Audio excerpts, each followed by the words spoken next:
Hi, ಎಲ್ರಿಗೂ ನಮಸ್ಕಾರ. Welcome to Study IQ. I am Shruti and this is the video on Economic Survey of Karnataka State 2021. This is part 2. Economic Survey document is published every year by Karnataka State Government. We have already uploaded part 1. Please watch that video before watching this video. This particular topic is covered in a total of 4 parts. We have uploaded part 1 and part 2. Part 3 and part 4 will be uploaded soon. ಆರ್ಥಿಕ ಸಮೀಕ್ಷೆ ಅಥವಾ economic survey of Karnataka state ಇದನ್ನು ರಾಜ್ಯ ಸರ್ಕಾರ ಪ್ರತಿ ವರ್ಷ ಪ್ರಕಟಿಸುತ್ತೆ. Planning, programme monitoring and statistics department ಈ ಡಾಕ್ಯುಮೆಂಟನ್ನು ಪಬ್ಲಿಷ್ ಮಾಡೋದು. ಇದು 43ನೇ ಎಡಿಷನ್ 2021ನೇ ಇಸ್ವಿಯದ್ದು. ಎಕ್ಸಾಮ್ಗೆ ತುಂಬ ಇಂಪಾರ್ಟೆಂಟ್ ಟಾಪಿಕ್ ಇದು. ಈ ಡಾಕ್ಯುಮೆಂಟಿಂದ ಸುಮಾರು ಕ್ವೆಶನ್ಸ್ ಬರುತ್ತೆ ಎಕ್ಸಾಮಲ್ಲಿ, ಎಕಾನಮಿ ಸಬ್ಜೆಕ್ಟ್ ಅಂಡರಲ್ಲಿ. ಈ ಡಾಕ್ಯುಮೆಂಟಲ್ಲಿ ಯಾವ ಥರದ ಇನ್ಫಾರ್ಮೇಷನ್ ಇರುತ್ತೆ ಅಂದರೆ, ಈಗ ಹೋದ ವರ್ಷ ಬಜೆಟ್ ಅಲೋಕೇಶನ್ ಮಾಡಿರ್ತಾರೆ, ಬಜೆಟ್ ಮಂಡನೆ ಆಗಿರುತ್ತೆ. ಪ್ರತಿಯೊಂದು ಸ್ಕೀಮ್ಗೆ ಇಂತಿಷ್ಟು ಬಜೆಟ್ ಅಂತ ಅಲೋಕೇಟ್ ಮಾಡಿರ್ತಾರೆ. ಆ ಬಜೆಟಲ್ಲಿ ಆ ಸ್ಕೀಮ್ಗೆ ಎಷ್ಟು ಖರ್ಚಾಯಿತು ಮತ್ತು ಗ್ರೌಂಡ್ ಲೆವೆಲಲ್ಲಿ ಎಷ್ಟು ಡೆವಲಪ್ಮೆಂಟ್ ಆಯಿತು ಅನ್ನುವ ಇನ್ಫಾರ್ಮೇಷನ್ ಈ ಡಾಕ್ಯುಮೆಂಟಲ್ಲಿ ಇರುತ್ತೆ. Okay, without wasting much time, let's start. Study IQ is selling courses on various government exams and there is a course available on Karnataka State Public Service Commission. For more details, log on to the official website of Study IQ and also download Study IQ mobile application. Through this app, you can avail smart courses.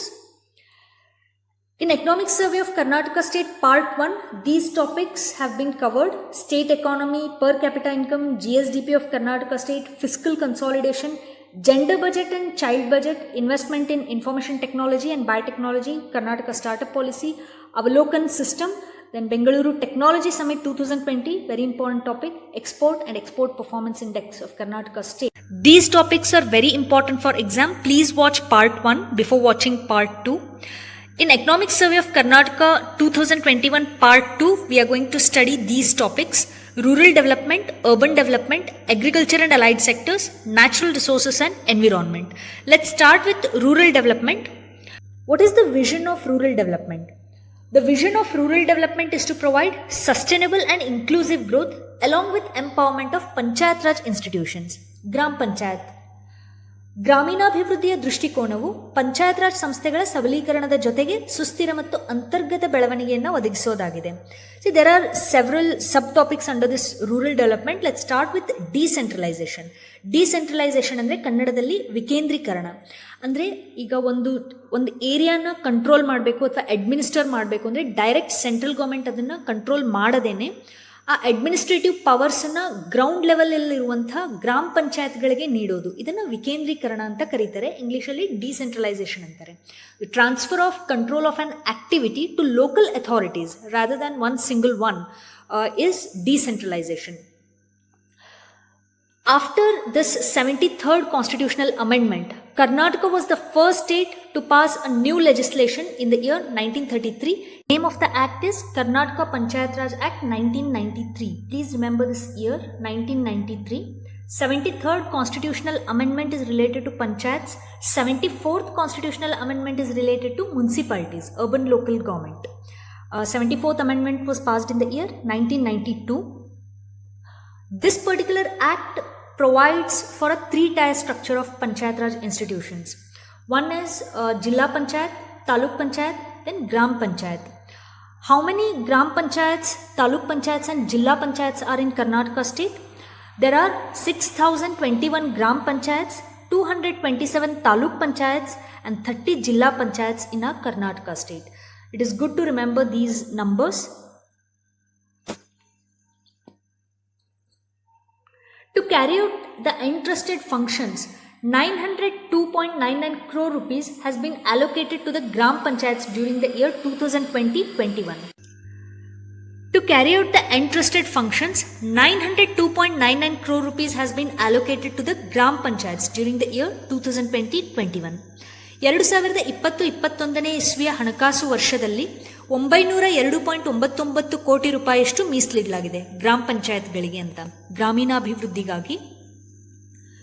Here is one question. ನಮ್ಮ ಗ್ರಾಮ ನಮ್ಮ ಯೋಜನೆ is also known as what? Gram Panchayat Development Plan.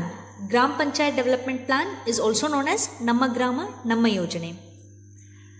Let's move to the next subtopic under rural development, that is NREGA, MGNREGA, which stands for Mahatma Gandhi National Rural Employment Guarantee Act. Please remember, this is an act, and this was passed in the year 2005 under UPA government. Prime Minister was Dr. Manmohan Singh. This was passed in the year 2005. It's an Indian labor law and social security measure. This aims to guarantee right to work. ಏನಿದು NREGA act ಅಂದರೆ, ಸರ್ಕಾರ ನೋಂದಾಯಿತ ಕೂಲಿ ಕಾರ್ಮಿಕರಿಗೆ ಒಂದು ಇಡೀ ವರ್ಷದಲ್ಲಿ 100 ದಿನಗಳ ಕಾಲ ಕೆಲಸ ನೀಡುವಂಥ ಭರವಸೆ ನೀಡುತ್ತೆ ಈ ಆ್ಯಕ್ಟ್ ಅಂಡರಲ್ಲಿ. ಸಪೋಸ್ 100 ದಿನಗಳ ಕಾಲ ಕೆಲಸವನ್ನು ನೀಡಲು ಸಾಧ್ಯವಾಗದಿದ್ದಲ್ಲಿ ಕಂಪನ್ಸೇಷನ್ ಅಮೌಂಟ್ ಅಂತ ಸಹ ಸರ್ಕಾರ ಇಂತಹ ಕೂಲಿ ಕಾರ್ಮಿಕರಿಗೆ ನೀಡ್ತಾರೆ. ಕೂಲಿ ಕಾರ್ಮಿಕರು ತಮ್ಮ ತಮ್ಮ ಗ್ರಾಮ ಪಂಚಾಯತ್ಗಳಲ್ಲಿ ಜಾಬ್ ಕಾರ್ಡ್ ಮಾಡಿಸ್ಕೊಂಡಿರಬೇಕು, ಅಂದರೆ ರಿಜಿಸ್ಟರ್ ಆದ ಹಾಗೆ ಈ ಒಂದು ಆ್ಯಕ್ಟ್ನ ಅಡಿಯಲ್ಲಿ. ಪ್ರತಿಯೊಂದು ಜಾಬ್ ಕಾರ್ಡ್ಗೆ 100 ದಿನಗಳ ಕಾಲ ಕೆಲಸ ನೀಡುವಂಥ ಭರವಸೆಯನ್ನು ನರೇಗಾ ಆ್ಯಕ್ಟ್ ನೀಡುತ್ತೆ. ಸರ್ಕಾರದ ಕಟ್ಟಡ ನಿರ್ಮಾಣ ಕಾರ್ಯಗಳು, ರಸ್ತೆ ನಿರ್ಮಾಣ ಕಾರ್ಯಗಳು ಪ್ರತಿ ವರ್ಷ ನಡೀತಾನೆ ಇರುತ್ತೆ. ಈಗ ಶಾಲೆಗಳಲ್ಲಿ ಶೌಚಾಲಯ ಕಟ್ಟಿಸೋ ಆಗಿರಬಹುದು, ಸಮುದಾಯ ಶೌಚಾಲಯಗಳಾಗಿರ್ಬೋದು, ಅಥವಾ ಹಳ್ಳಿಗಳಲ್ಲಿ ಶೌಚಾಲಯ ನಿರ್ಮಾಣ ಆಗಿರಬಹುದು, ಹಳ್ಳಿಗಳಲ್ಲಿ ಇಂಗುಗುಂಡಿಯ ನಿರ್ಮಾಣ ಸಹ ನಡೀತಾ ಇರುತ್ತೆ, ಅಂತಹ ಕೆಲಸ ಆಗಿರ್ಬೋದು. ಮತ್ತು ಕೃಷಿ ಕ್ಷೇತ್ರ, ತೋಟಗಾರಿಕೆ, ಸಿರಿಕಲ್ಚರ್ ಅಥವಾ ರೇಷ್ಮೆ ಇಲಾಖೆ, ಇಲ್ಲಿ ಸಹ ಕೂಲಿ ಕಾರ್ಮಿಕರನ್ನು ಹೊಲಗಳಿಗೆ ಕೂಲಿ ಕಾರ್ಮಿಕರನ್ನು ಒದಗಿಸುವಂಥ ಕೆಲಸ ಸರ್ಕಾರ ಮಾಡುತ್ತೆ. ಸೊ ವರ್ಷ ಇಡೀ ಜಾಬ್ ಕಾರ್ಡ್ ಹೊಂದಿರೋರಿಗೆ 100 ಡೇಸ್ ಕೆಲಸ ನೀಡೋದು ಸರ್ಕಾರಕ್ಕೇನು ಹೊರೆ ಅಲ್ಲ. ಸೆಂಟ್ರಲ್ ಗೌರ್ಮೆಂಟ್ ಪ್ರತಿ ವರ್ಷ ಈ ಒಂದು ಆ್ಯಕ್ಟ್ಗೆ ತುಂಬ ಹ್ಯೂಜ್ ಅಮೌಂಟನ್ನು ಅಲೋಕೇಟ್ ಮಾಡುತ್ತೆ ಬಜೆಟಲ್ಲಿ. ಪ್ರತಿ ವರ್ಷ ನಾವು ಸೆಂಟ್ರಲ್ ಗೌರ್ಮೆಂಟ್ ಬಜೆಟ್ ಓದೋವಾಗ ನರೇಗಾಗೆ ಎಷ್ಟು ಬಜೆಟ್ ಅಲೋಕೇಟ್ ಆಗಿದೆ ಅಂತ ತಿಳ್ಕೊಳ್ಳೋದು ತುಂಬ ಒಳ್ಳೆಯದು. ಯಾಕೆಂದರೆ ತುಂಬ ದೊಡ್ಡ ಮಟ್ಟದ ಅಮೌಂಟ್ ಈ ಒಂದು ಆ್ಯಕ್ಟ್ಗೆ ಮೀಸಲಿಡುತ್ತೆ ಸರ್ಕಾರ. ಇಲ್ಲಿ ಇಂಪಾರ್ಟೆಂಟ್ ಪಾಯಿಂಟ್ ಏನಂದರೆ, ಒಂದು ಜಾಬ್ ಕಾರ್ಡ್ ಹೊಂದಿರೋರಿಗೆ 100 ದಿನಗಳ ಕಾಲ ಕೆಲಸ ನೀಡುವ ಭರವಸೆಯನ್ನು ಸರ್ಕಾರ ನರೇಗಾ ಆ್ಯಕ್ಟ್ ಅಡಿ ನೀಡುತ್ತೆ. ಇದು ನಮ್ಮ ದೇಶದ ಬಹಳ ದೊಡ್ಡ ಸ್ಕೀಮ್ ಇದು. During 2020-21, with the available funds of 4,874.35 crore rupees, an amount of 3,978.09 crore rupees has been utilized to generate 1,091 lakh man days up to the end of 2020, November 2020. 26.41 lakh households were provided employment for 100 days. 2.49 lakh works were completed. Next subtopic, rural roads. Improvement of rural roads and their maintenance is being taken up under these 4 schemes: Pradhan Mantri Gram Sadak Yojane, Namma Grama Namma Raste Yojane, Chief Minister Gram Sadak Yojane, then RIDF, Rural Infrastructure Development Fund. ಹಳ್ಳಿಗಳಲ್ಲಿ ರಸ್ತೆ ನಿರ್ಮಾಣ ಕಾರ್ಯ ಏನು ನಡೆಯುತ್ತೆ, ಅದು ಮುಖ್ಯವಾಗಿ ಈ 4 schemes ಅಂಡರಲ್ಲಿ ನಡೆಯುತ್ತೆ. ಪ್ರಧಾನಮಂತ್ರಿ ಗ್ರಾಮ ಸಡಕ್ ಯೋಜನೆ ಅಡಿಯಲ್ಲಿ 27.23 ಕೋಟಿ ರೂಪಾಯಿಯಷ್ಟು ಖರ್ಚು ಮಾಡಿದ್ದಾರೆ. ನಮ್ಮ ಗ್ರಾಮ ನಮ್ಮ ರಸ್ತೆ ಯೋಜನೆ ಅಡಿಯಲ್ಲಿ 8,930.80 ಕೋಟಿ ರೂಪಾಯಿಯಷ್ಟು ಖರ್ಚು ಮಾಡಿದ್ದಾರೆ.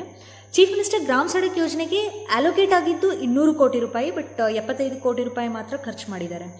ಸೊ ಇಲ್ಲಿ ಯಾವುದಕ್ಕೆ ಎಷ್ಟು ಅಮೌಂಟ್ ಅಲೋಕೇಟ್ ಮಾಡಿದ್ರು, ಎಷ್ಟು ಖರ್ಚಾಯಿತು ಅಂತ ಪ್ರತಿಯೊಂದರದ್ದು ನೆನಪಿಡುವಂಥ ಅವಶ್ಯಕತೆ ಇಲ್ಲ. ಅಂಥದ್ದನ್ನೆಲ್ಲ ಎಕ್ಸಾಮಲ್ಲಿ ನಾರ್ಮಲಿ ಕೇಳೋದಿಲ್ಲ. ಬಟ್ ಈ ಸ್ಲೈಡಲ್ಲಿ ಮುಖ್ಯವಾಗಿ ತಾವು ನೆನಪಲ್ಲಿಡಬೇಕಾಗಿರೋದು ರೂರಲ್ ರೋಡ್ ಡೆವಲಪ್ಮೆಂಟ್ಗೆ ಇರುವಂಥ ಮುಖ್ಯವಾದ ಸ್ಕೀಮ್ಗಳಿವು. ಈ ಸ್ಕೀಮ್ಗಳ ಪರಿಚಯ ಇದ್ದರೆ ಸಾಕು. Next, rural housing. During last 3 years, 6.8 lakh houses have been constructed under Basava Vasati Yojane. Please remember the names of these schemes: Basava Vasati Yojane, Dr. B.R. Ambedkar Nivasa Yojane, Indira Awas Yojana, ಅಥವಾ ಅದಕ್ಕೆ ಹೆಸರನ್ನು ಬದಲಾಯಿಸಿದ್ದಾರೆ. ಈಗ ಪ್ರಧಾನಮಂತ್ರಿ ಆವಾಸ್ ಯೋಜನಾ ಅಂತ ಕರೀತಾರೆ. ಮುಂಚೆ ಇದ್ದ ಹೆಸರು ಇಂದಿರಾ ಆವಾಸ್ ಯೋಜನಾ, ಈಗಿನ ಹೆಸರು Pradhan Mantri Awas Yojana. And Devaraj Urs housing schemes. ಒಟ್ಟು 2.15 lakh sites have been distributed in rural areas from 2000 to 2019-20. Next subtopic is rural water supply. Under this there are some schemes: Jaldhare, Jalamruta, Jal Jeevan Mission. Let us understand more about these schemes. This topic is very important. State government is implementing Jaldhare project to provide safe and sustainable pure drinking water at the rate of 55 LPCD. LPCD stands for liters per capita per day for rural areas. Government is planning to provide safe and sustainable pure drinking water of 55 liters per capita per day for rural areas under this Jaldhare project. And they draw water. What is the source of water to this program? Rivers or reservoirs. 4 districts, Mandya, Vijayapura, Dharwad, Raichur, have been selected in first phase. Remember, Jaldhare project objective is to provide safe and sustainable pure drinking water for rural areas. Next scheme is Jalamruta project. This is a water conservation scheme. Please do not get confused between Jaladhare and Jalamruta. Jaladhare is about providing drinking water to rural areas. Jalamruta is a water conservation scheme. ನೀರಿನ ಸಂರಕ್ಷಣೆಗೆ ಸಂಬಂಧಪಟ್ಟಂಥ scheme Jalamrutha. ಈ ಒಂದು ಸ್ಕೀಮ್ಗೆ 4 ಸ್ತಂಭಗಳಿವೆ, 4 pillars: water literacy, rejuvenation of traditional water bodies, water conservation and greenery. ಈಗ ಹಳ್ಳಿ ಜನರಲ್ಲಿ ನೀರಿನ ಸಂರಕ್ಷಣೆಯ ಬಗ್ಗೆ ಅರಿವನ್ನು ಮೂಡಿಸೋದು ಮತ್ತು ಹಳ್ಳಿಗಳಲ್ಲಿ ಪಾಳು ಬಿದ್ದಿರುವಂಥ ಕೆರೆಗಳು, ಬಾವಿಗಳೇನಾದರೂ ಇದ್ದರೆ ಅದನ್ನು ಪುನಶ್ಚೇತನಗೊಳಿಸೋದು ಮತ್ತು ಹೆಚ್ಚೆಚ್ಚು ಹಸಿರನ್ನು ಅಂದರೆ ಗಿಡ ಮರಗಳನ್ನು ನೆಡೋದು ಈ ಥರದ ಕೆರೆ ಹೊಳೆಗಳ ಪಕ್ಕ ಎಲ್ಲ, ಇದೆಲ್ಲ ಜಲಾಮೃತ ಪ್ರಾಜೆಕ್ಟ್ ಅಡಿಯಲ್ಲಿ ಬರುತ್ತೆ. During 2020-21, 400 works towards the repair and rejuvenation of tanks have been attended with an expenditure of 4.75 crore rupees up to the end of November 2020 under this Jalamruta project. Jalamruta project ಬಗ್ಗೆ ಮತ್ತು 4 pillars ಬಗ್ಗೆ ತಿಳಿದಿದ್ರೆ ಸಾಕು. Here is one question. Pause the video and try to answer this question. What is the name of the scheme launched by Karnataka state government that promises not only tap water connection but functional tap connections to 22 lakh homes? The right answer to this question is ಮನೆ ಮನೆಗೆ ಗಂಗೆ. ಕರ್ನಾಟಕ ರಾಜ್ಯ ಸರ್ಕಾರದ ಯೋಜನೆ ಇದು. ಮನೆ ಮನೆಗೆ ಗಂಗೆ 22 ಲಕ್ಷ ಗ್ರಾಮೀಣ ಮನೆಗಳಿಗೆ ಟ್ಯಾಪ್ ವಾಟರ್ ಕನೆಕ್ಷನ್ ನೀಡೋದು ಈ ಒಂದು ಯೋಜನೆಯ ಉದ್ದೇಶ ಆಗಿದೆ. ಇಲ್ಲಿ ಟಾರ್ಗೆಟ್ ಇಯರ್ನ ನೆನಪಲ್ಲಿಡಿ. 22 ಲಕ್ಷ ಮನೆಗಳಿಗೆ 2023ನೇ ಇಸ್ವಿ ವೇಳೆಗೆ ಟ್ಯಾಪ್ ವಾಟರ್ ಕನೆಕ್ಷನ್ ನೀಡೋದು ಮನೆ ಮನೆಗೆ ಗಂಗೆ ಈ ಯೋಜನೆಯ ಉದ್ದೇಶ ಆಗಿದೆ. ಇನ್ನು ಸೆಂಟ್ರಲ್ ಗೌರ್ಮೆಂಟ್ ಸ್ಕೀಮ್ ಒಂದಿದೆ, ಜಲ್ ಜೀವನ್ ಮಿಷನ್. ಇದರ ಉದ್ದೇಶ ಸಹ ಅದೇ ಇರೋದು. ಗ್ರಾಮೀಣ ಭಾರತದ ಎಲ್ಲ ಮನೆಗಳಿಗೆ 2024ನೇ ಇಸ್ವಿ ವೇಳೆಗೆ ಟ್ಯಾಪ್ ವಾಟರ್ ಕನೆಕ್ಷನ್ ನೀಡೋದು ಮತ್ತು ಸುರಕ್ಷಿತ ಸಮರ್ಪಕ ಕುಡಿಯುವ ನೀರನ್ನು ಒದಗಿಸೋದು ಜಲ್ ಜೀವನ್ ಮಿಷನ್ನ ಉದ್ದೇಶ ಆಗಿದೆ. ಈ ಜಲ್ ಜೀವನ್ ಮಿಷನ್ನ ಟಾರ್ಗೆಟ್ ಇಯರ್ ಬಂದು 2024ನೇ ಇಸ್ವಿ.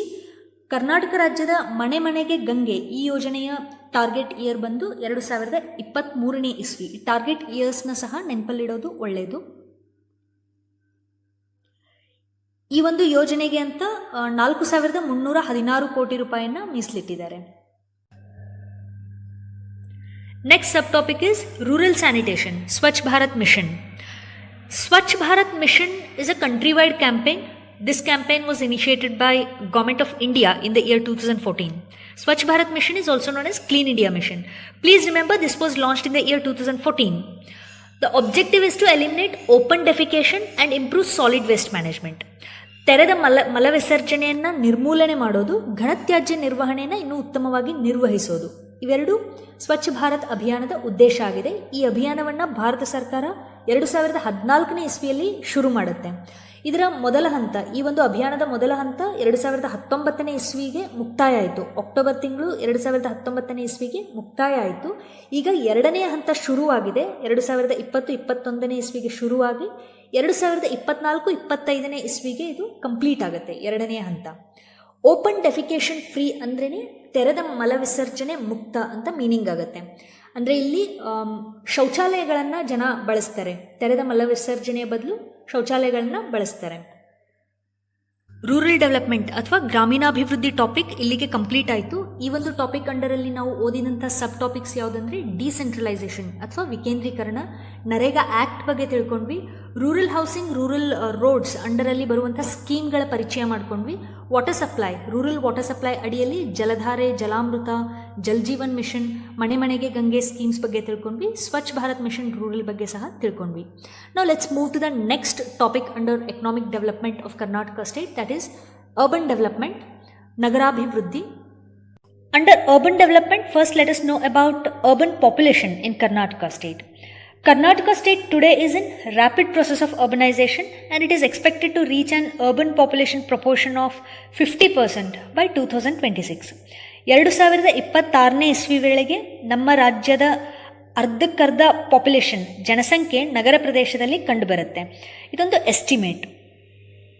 Karnataka is the 7th most urbanized state in India. Please remember this point. Karnataka is the 7th most urbanized state in India. Next, about urban housing.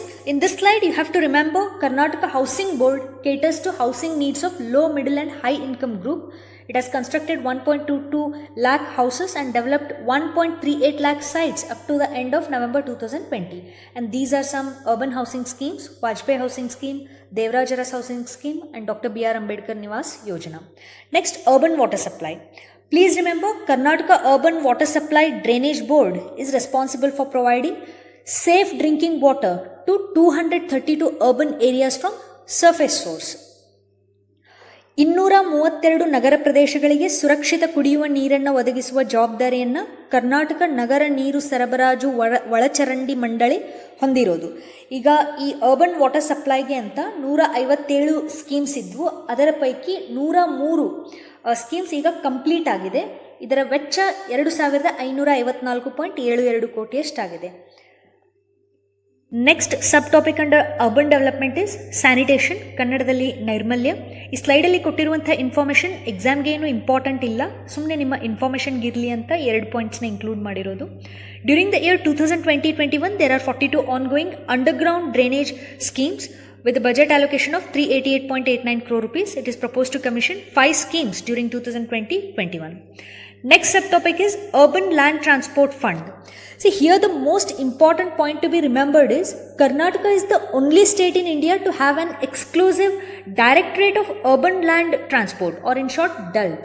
Okay, Karnataka is the only state in India to have an exclusive Directorate of Urban Land Transport. ನಗರ ಭೂ ಸಾರಿಗೆ ನಿರ್ದೇಶನಾಲಯ ಅಂತ ಹೇಳ್ತಾರೆ. ನಗರ ಭೂ ಸಾರಿಗೆ ನಿರ್ದೇಶನಾಲಯ ಹೊಂದಿರುವಂಥ ಏಕೈಕ ರಾಜ್ಯ ನಮ್ಮ ಕರ್ನಾಟಕ ರಾಜ್ಯ. ಕರ್ನಾಟಕ ಸರ್ಕಾರದ ನಗರಾಭಿವೃದ್ಧಿ ಇಲಾಖೆಯಡಿ ಈ ನಗರ ಭೂ ಸಾರಿಗೆ ನಿರ್ದೇಶನಾಲಯ ಕಾರ್ಯನಿರ್ವಹಿಸುತ್ತೆ. ನಮ್ಮ ಕರ್ನಾಟಕ ರಾಜ್ಯದ ನಗರ ಅಥವಾ ಸ್ಥಳೀಯ ಯೋಜನಾ ಪ್ರದೇಶಗಳಲ್ಲಿನ ಎಲ್ಲ ನಗರ ಭೂ ಸಾರಿಗೆ ಉಪಕ್ರಮಗಳ ಮೇಲ್ವಿಚಾರಣೆಯನ್ನು ಈ ನಿರ್ದೇಶನಾಲಯ ನಿರ್ವಹಿಸುತ್ತೆ. One more important point is Bengaluru Metropolitan Transport Corporation, or BMTC, has received 6 national and international awards. Before moving into next subtopic, here is one question. Please pause the video and try to answer this question. Consider the following statements and find the right option. Statements are here and the options are given here. Statement 1 says, during the year 2020, under Swachh Bharat Rural Survey, Tumkuru City Corporation got ODF Plus certification. ODF stands for Open Defecation Free Certificate. Statement 2, Davangere City Corporation got 5-star Garbage Free City certification. Which among these two statements are right and which is wrong? See, statement 1 says Tumkuru City Corporation got ODF Plus certification. Yes, this statement is correct. Statement 2, Davangere City Corporation got 5-star Garbage Free City certification. This statement is wrong. Mysuru City Corporation got 5-star Garbage Free City Corporation. This statement is wrong. Hence, the right option to this particular question is option A. Statement 2 is incorrect and statement 1 is correct. Here is an information about Swachh Bharat Mission. All these points are very important. Tumkuru City Corporation got ODF Plus certification. BBMP, Bruhat Bengaluru Mahanagara Palike and Mysuru City Corporations have obtained ODF Plus certification. Tumkuru City got ODF Plus certification, but BBMP and Mysuru City Corporation obtained ODF Plus certification. Mysuru City Corporation got 5-star Garbage Free City certification.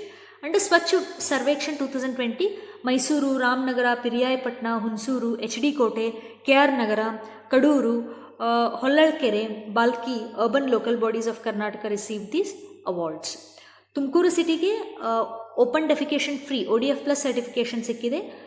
BBMP ಮತ್ತು ಮೈಸೂರು ಸಿಟಿಗೆ ODF Plus certification ಸಿಕ್ಕಿದೆ. ಮೈಸೂರು ಸಿಟಿಗೆ garbage free city ಅನ್ನುವಂಥ ಒಂದು ಪ್ರಮಾಣೀಕರಣ ಸಿಕ್ಕಿರೋದು, ಅಂದರೆ ಕಸ ಮುಕ್ತ ನಗರ ಅಂತ. ಮತ್ತು ಇನ್ನುಳಿದ ನಗರಗಳ ಹೆಸರು ಇಲ್ಲಿದೆ. ಈ ಎಲ್ಲ ಅರ್ಬನ್ ಲೋಕಲ್ ಬಾಡೀಸ್ಗೂ ಸರ್ಟಿಫಿಕೇಶನ್ ಸಿಕ್ಕಿರೋದು.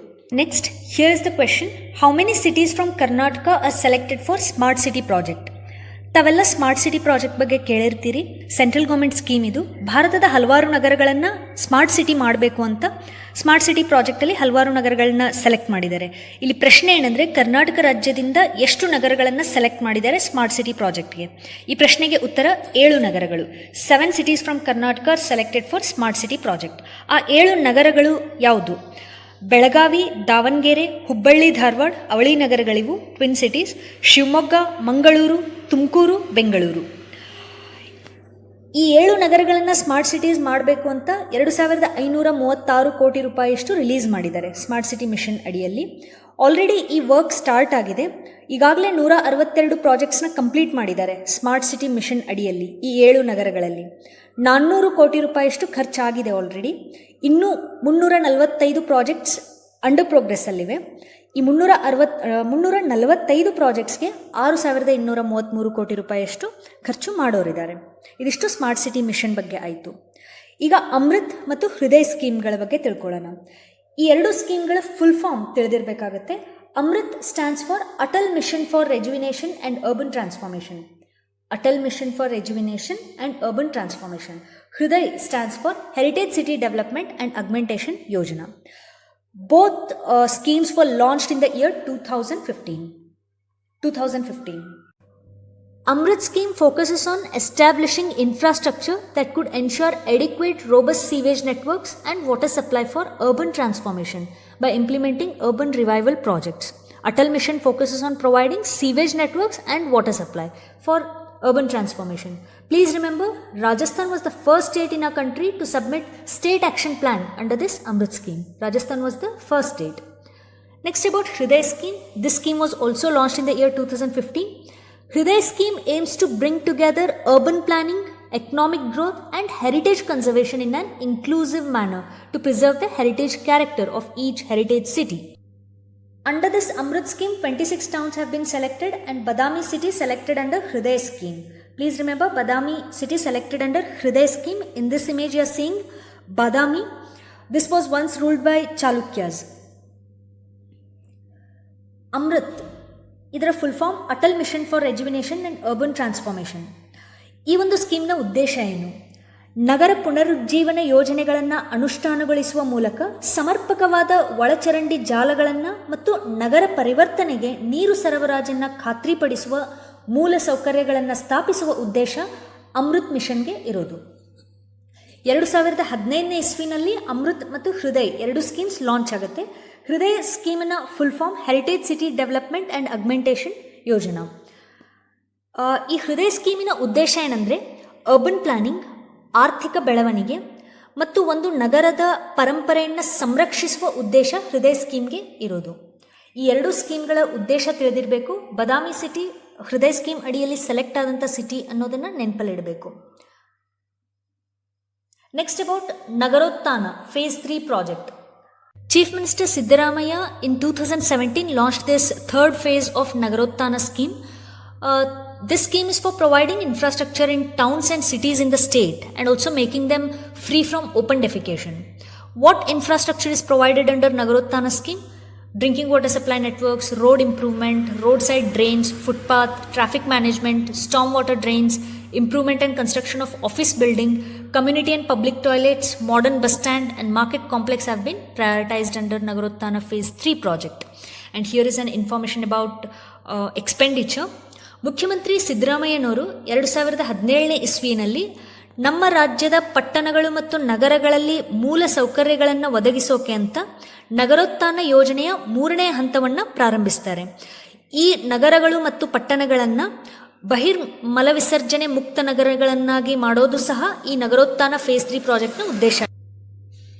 ನಾವು ಇಷ್ಟೊತ್ತು ನಗರಾಭಿವೃದ್ಧಿ ಅಥವಾ ಅರ್ಬನ್ ಡೆವಲಪ್ಮೆಂಟ್ ಬಗ್ಗೆ ತಿಳ್ಕೊಂಡ್ವಿ. ಈ ಟಾಪಿಕ್ನ ಅಡಿಯಲ್ಲಿ ಓದಿದಂಥ ಸಬ್ ಟಾಪಿಕ್ನ ಲಿಸ್ಟ್ ಇಲ್ಲಿದೆ. ಅರ್ಬನ್ ಹೌಸಿಂಗ್ ತಿಳ್ಕೊಂಡ್ವಿ, ಅರ್ಬನ್ ವಾಟರ್ ಸಪ್ಲೈ ಬಗ್ಗೆ ಓದಿದ್ವಿ, directorate of urban land transport, Swachh Bharat mission urban ಬಗ್ಗೆ ತಿಳ್ಕೊಂಡ್ವಿ, ಮತ್ತು ಸ್ಮಾರ್ಟ್ ಸಿಟಿ ಪ್ರಾಜೆಕ್ಟ್ ಕರ್ನಾಟಕ ರಾಜ್ಯದ 7 ನಗರಗಳ ಹೆಸರನ್ನು ತಿಳ್ಕೊಂಡ್ವಿ, ಅಮೃತ್ ಮತ್ತು ಹೃದಯ್ ಸ್ಕೀಮ್ಗಳ ಬಗ್ಗೆ ತಿಳ್ಕೊಂಡ್ವಿ, ನಗರೋತ್ಥಾನ ಫೇಸ್ 3 ಪ್ರಾಜೆಕ್ಟ್ ಬಗ್ಗೆ ಸಹ ತಿಳ್ಕೊಂಡ್ವಿ.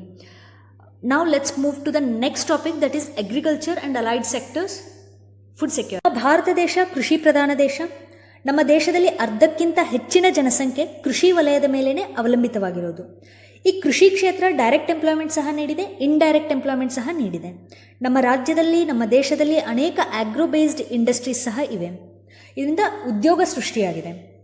ನಮ್ಮ ದೇಶದ ಆರ್ಥಿಕ ಬೆಳವಣಿಗೆಯಲ್ಲಿ ಸಹ ಕೃಷಿ ಕ್ಷೇತ್ರದ ಕಾಂಟ್ರಿಬ್ಯೂಷನ್, ಕೊಡುಗೆ ತುಂಬ ಜಾಸ್ತಿನೇ ಇದೆ. ನಮ್ಮ ಕರ್ನಾಟಕ ರಾಜ್ಯ ಸರ್ಕಾರದ ದೃಷ್ಟಿಕೋನ ಏನಿದೆ ಈ ಕೃಷಿ ಕ್ಷೇತ್ರಕ್ಕೆ ಸಂಬಂಧಪಟ್ಟ ಹಾಗೆ ಅಂತ ತಿಳ್ಕೊಳ್ಳೋಣ. ಈ ಸುಸ್ಥಿರ ಕೃಷಿಗೆ ವೆಚ್ಚ ಕಡಿತ, ಕಾಸ್ಟ್ ಆಫ್ ಪ್ರೊಡಕ್ಷನ್ ಕಡಿಮೆಗೊಳಿಸೋದು. ಅಂದರೆ ಕೃಷಿಗೆ ಅಂತ ತುಂಬ ಖರ್ಚಾಗುತ್ತೆ. ಕೆಮಿಕಲ್ ಫರ್ಟಿಲೈಸರ್ ಖರೀದಿ ಆಗಿರ್ಬೋದು, ಪೆಸ್ಟಿಸೈಡ್ಗಳ ಖರೀದಿ ಆಗಿರ್ಬೋದು, ಬೀಜಗಳ ಖರೀದಿ ಆಗಿರಬಹುದು. ಕಾಸ್ಟ್ ಆಫ್ ಪ್ರೊಡಕ್ಷನ್ ತುಂಬ ಜಾಸ್ತಿ ಆಗುತ್ತೆ. ಇದನ್ನು ಕಡಿಮೆ ಮಾಡೋದು, ವೆಚ್ಚ ಕಡಿತಗೊಳಿಸೋದು ಒಂದು ಉದ್ದೇಶ. ಸಣ್ಣ ಮತ್ತು ಅತಿ ಸಣ್ಣ ರೈತರ ಆದಾಯ ವೃದ್ಧಿಸುವಂತೆ ನೋಡಿಕೊಳ್ಳೋದು, ಆಹಾರ ಸುರಕ್ಷತೆಯನ್ನು ಸಾಧಿಸೋದು, ಇದನ್ನೆಲ್ಲ ರಾಜ್ಯ ಸರ್ಕಾರ ದೃಷ್ಟಿಯಲ್ಲಿಟ್ಕೊಂಡು ಕೃಷಿ ಕ್ಷೇತ್ರಕ್ಕೆ ಕೆಲಸ ಮಾಡ್ತಿದೆ. State has the vision to accomplish productivity enhancement, cost reduction for sustainable agriculture to ensure increased income, farmers' welfare and food security with an emphasis on small and marginal farmers. ಇಲ್ಲೊಂದು ತುಂಬ ಇಂಪಾರ್ಟೆಂಟ್ ಕ್ವೆಶನ್ ಇದೆ. How many agroclimatic zones are in Karnataka state ಅಂತ. ಈ ಕ್ವೆಶನನ್ನು ಒಂದು previous year KPSC question ಪೇಪರಲ್ಲಿ ಕೇಳಿದ್ದಾರೆ. ತುಂಬ important question ಇದು. ತುಂಬ ಇನ್ಫಾರ್ಮೇಷನ್ಗೆ ಇರಲಿ ಅಂತ ಇದನ್ನು ಆ್ಯಡ್ ಮಾಡಲಾಗಿದೆ. How many agroclimatic zones are in Karnataka state? There are 10 agroclimatic zones. 10 agroclimatic ಝೋನ್ಗಳನ್ನು ಈ ಮ್ಯಾಪಲ್ಲಿ ನಾವು ನೋಡ್ತಾ ಇದ್ದೀವಿ. ಇಲ್ಲಿ ಕೊಟ್ಟಿರುವಂಥ ಅಂಕಿ ಅಂಶಗಳು ಎಕ್ಸಾಮ್ ಪಾಯಿಂಟ್ ಆಫ್ ವ್ಯೂ ಇಂದ ತುಂಬ ಇಂಪಾರ್ಟೆಂಟ್ ಆಗಿದೆ. ಅಗ್ರಿಕಲ್ಚರಲ್ ಏರಿಯಾ ಆ್ಯಂಡ್ ಪ್ರೊಡಕ್ಷನ್ಗೆ ಸಂಬಂಧಪಟ್ಟ ಇನ್ಫಾರ್ಮೇಷನ್ ಇದೆ ಈ ಸ್ಲೈಡಲ್ಲಿ. Advance estimates of agricultural production indicate food grain production of 136.66 lakh tons. 136.66 lakh tons against the targeted production of 133.05 lakh tons. Advance estimates ಅಂದರೆ ಮುಂಚೆನೇ ಅಂದಾಜಿಸಲಾಗ್ತಾ ಇದೆ ನಮ್ಮ ರಾಜ್ಯದಲ್ಲಿ ಆಹಾರ ಧಾನ್ಯಗಳ ಉತ್ಪಾದನೆ 136.66 ಲಕ್ಷ ಟನ್ಗಳಷ್ಟಾಗುತ್ತೆ ಅಂತ. ಟಾರ್ಗೆಟ್ ಇರೋದು 133 ಲಕ್ಷ ಟನ್ಗಳು, ಬಟ್ ಈ 136 ಲಕ್ಷ ಟನ್ ಆಗಬಹುದು ಅಂತ ಅಂದಾಜಿಸಲಾಗ್ತಾ ಇದೆ. Oil seed production is estimated to be 11.46 lakh tons against the target of 13.05 lakh tons. Then production of cotton is likely to be 19.11 lakh bales against the target of 13.90 lakh bales. Cotton ಇದನ್ನು measure ಮಾಡೋದು bails ಅಂತ, ಇದೊಂದು unit, measurement unit. ಇದರಲ್ಲಿ ಮುಖ್ಯವಾಗಿ ನೆನ್ಪಿಡಬೇಕಾಗಿರೋದು food grain ಪ್ರೊಡಕ್ಷನ್ನ target ಎಷ್ಟಿದೆ ಮತ್ತು advance estimate ಎಷ್ಟಿದೆ ಅನ್ನೋದನ್ನು ನೆನಪಲ್ಲಿಡಿ. ನೆಕ್ಸ್ಟ್ PM ಕಿಸಾನ್ ಸ್ಕೀಮ್, ಪ್ರಧಾನಮಂತ್ರಿ ಕಿಸಾನ್ ಸಮ್ಮಾನ್ ನಿಧಿ ಸ್ಕೀಮ್ ಬಗ್ಗೆ. ಇದೊಂದು ಸೆಂಟ್ರಲ್ ಗೌರ್ಮೆಂಟ್ ಸ್ಕೀಮ್. ನಮ್ಮ ಕರ್ನಾಟಕ ರಾಜ್ಯದ ಎಷ್ಟು ಜನ ರೈತರಿಗೆ ಈ ಒಂದು ಯೋಜನೆಯಿಂದ ಪ್ರಯೋಜನ ಆಗಿದೆ ಅಂತ ತಿಳ್ಕೊಳ್ಳೋಣ. ಭಾರತ ಸರ್ಕಾರದ ಪ್ರಧಾನಮಂತ್ರಿ ಕಿಸಾನ್ ಸಮ್ಮಾನ್ ನಿಧಿ ಈ ಒಂದು ಯೋಜನೆ ಅಡಿ ಪ್ರತಿ ಅರ್ಹ ರೈತ ಕುಟುಂಬಕ್ಕೆ 6,000 ರೂಪಾಯಿಯನ್ನು ನೀಡಲಾಗುತ್ತೆ. 6,000 rupees ಪರ್ ಆ್ಯನಮ್. ಈ 6,000 ರೂಪಾಯಿಯನ್ನು 3 ಕಂತುಗಳಲ್ಲಿ ನೀಡಲಾಗುತ್ತೆ. ಪ್ರತಿ ಕಂತಲ್ಲಿ 2,000 ರೂಪಾಯಿನ ನೀಡ್ತಾರೆ. ಡೈರೆಕ್ಟ್ ಬ್ಯಾಂಕ್ ಅಕೌಂಟ್ಗೆ ಈ ಅಮೌಂಟ್ ಟ್ರಾನ್ಸ್ಫರ್ ಆಗುತ್ತೆ. ಒಂದು ವರ್ಷಕ್ಕೆ 6,000 ರೂಪಾಯಿನ ನೀಡ್ತಾರೆ 3 ಕಂತುಗಳಲ್ಲಿ. ಪ್ರತಿ ಕಂತಲ್ಲೂ 2,000 ರೂಪಾಯಿನ ನೀಡಲಾಗುತ್ತೆ. ಈ ಪಾಯಿಂಟನ್ನು ನೆನಪಲ್ಲಿಡಬೇಕು. ಈ ಒಂದು ಯೋಜನೆಯಡಿ ನಮ್ಮ ರಾಜ್ಯದ 56 ಲಕ್ಷಕ್ಕೂ ಹೆಚ್ಚು ರೈತರು ನೋಂದಾಯಿಸಿಕೊಂಡಿದ್ದಾರೆ ಈ ಯೋಜನೆಯಡಿಯಲ್ಲಿ. ನವೆಂಬರ್ 2020ನೇ ಇಸ್ವಿ ವೇಳೆಗೆ ಕೇಂದ್ರ ಸರ್ಕಾರ ನಮ್ಮ ರಾಜ್ಯದ 53 ಲಕ್ಷಕ್ಕೂ ಹೆಚ್ಚಿನ ರೈತರಿಗೆ ಈಗಾಗಲೇ 4,885 ಕೋಟಿ ರೂಪಾಯಿಗಳನ್ನು ನೀಡಿದ್ದಾರೆ, ಆಲ್ರೆಡಿ ಟ್ರಾನ್ಸ್ಫರ್ ಮಾಡಿದ್ದಾರೆ PM ಕಿಸಾನ್ ಯೋಜನೆಯಡಿ. ಇದು ಸೆಂಟ್ರಲ್ ಗೌರ್ಮೆಂಟ್ PM ಕಿಸಾನ್ ಯೋಜನೆ ಬಗ್ಗೆ ಆಯಿತು. ಈಗ ನಮ್ಮ ಕರ್ನಾಟಕ ರಾಜ್ಯದ PM ಕಿಸಾನ್ ಯೋಜನೆ ಬಗ್ಗೆ ತಿಳ್ಕೊಳ್ಳೋಣ. PM Kisan Karnataka scheme.